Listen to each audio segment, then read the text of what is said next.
In market news now, Asian shares started cautiously in a week packed with economic data and central bank meetings, with earnings from the tech giants that have kept the S&P 500 afloat so far this year. It was Friday's surprisingly strong surveys of business activity that reinforced the case for higher interest rates. Meanwhile, figures on U.S. wages and economic growth due this week likely to reinforce the case for further tightening. The rand fell in early trade as the dollar advanced. At the start of the week, where trading could be thinner and market conditions more volatile because of the upcoming public holidays. To give us some context on the latest when it comes to the markets, we are joined by Viv Govender from Rand Swiss. Viv, thank you so much for your time. Given this context where we are anticipating at least interest rates, and I suppose even a week that is quite short yet dominated by central bank meetings, how are you assessing global market sentiment right now? The market is a bit in I would think, a good position. Looking at what's happening right now, we've bounced off resistance a couple of times, just below 4,200 for the S&P 500. The market's been trading in a bit of a range. We have to see a bit of confidence come into the market to break through that range in order to see a direction at the moment. And right now, with earnings coming through a bit mixed, it hasn't been enough to quite break us through that resistance level. With that said, we've got about a few days left until the end of April. How would you characterize the performance of local stocks, at least so far this month? A nice rebound. We had a big dip, because the last couple of months or so, but we have a rebound that started before the start of April, but just continued during April. We've kind of run out of steam right now. And like I said, we're hitting resistance again. But if you look at April as a whole, it's been reasonably positive. Earlier, we had Purple Group release their earnings, and looking at the share price performance, at least on Friday when they released their trading update, and today, what did you make of the numbers, and what does it say, I suppose, about the business case for this particular company?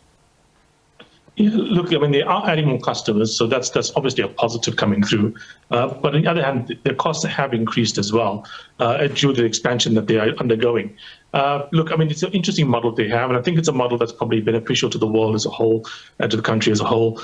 So I think it's a good thing. It just remains to be seen whether it's viable. What they're trying to do is basically have many accounts, many small accounts that allow people with small amounts of money to invest in the stock market. Like I said, the stock market investment is probably a good thing. With more people who invest in the stock market over a long period of time, it generally will be better for the country as a whole. That being said, it's a different model from what most stockbrokers are using, which is basically going after larger clients, a smaller number. So it requires more investment in infrastructure, more investment in marketing and admin and behind the scenes, etc. Back office, etc. So that I think is an interesting model. Remains to be seen, if they can pull this off. But I do think it's a very positive overall model for the economy. What do you make of the share price? Is it undervalued? Is it overvalued? Or is it sitting exactly where it's supposed to be given the kind of numbers we're getting here?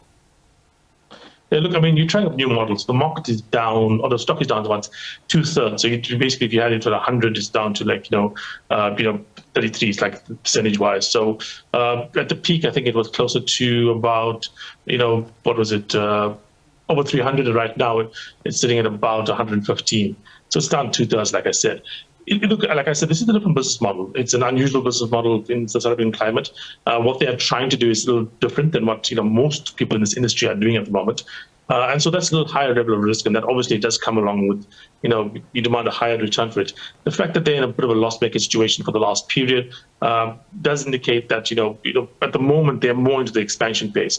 When this matures, when they become a large player that, has an established base and so on, that may be the time in which they start, bringing money in. But right now the risk profile is quite high, and there are losses as well. So it makes sense for them to have fallen like they have. Right, let's take things stateside for a bit. From your perspective, to what extent is the bond market, the stock market, and I suppose as well as the Fed in sync about what would bring about a pause when it comes to interest rates? Well, the markets are really different from the Fed. They've been much more dovish than the Fed has been. They've been kind of sidestepped, or wrong-footed, let me say rather, for a number of meetings. Basically, when the rates started to rise, the Fed started to basically go after inflation. The market anticipated basically them, capitulating very quickly, which is what not an unusual or unwarranted kind of thought, because if you look at the last few times the Fed has tried to raise rates, whenever there's a bit of pushback, they basically capitulated and basically cut rates again. This time, however, they've been really much more firm about raising rates, much stronger in their belief that they have to fight inflation. And to a large extent, I think that the stock market especially has been kind of wrong-footed. They've kind of anticipated cuts, they've kind of anticipated pauses, which have not occurred. So I do think that there's been a bit of a misstep between the private sector and the government at this point in time. The one interesting discussion, at least, that's been dominating business headlines over the past few weeks is the idea of de-dollarization. What do you make of it? Unlikely to occur. Look what's happened I think there's maybe more case of bifurcation in the world as opposed to de-dollarization. What I mean by that is that, with Russia and possibly China being on the outs of the US at the moment, I mean, the Russians you all know about, but, the Chinese have also been, kind of attacked by the US economically for a while now.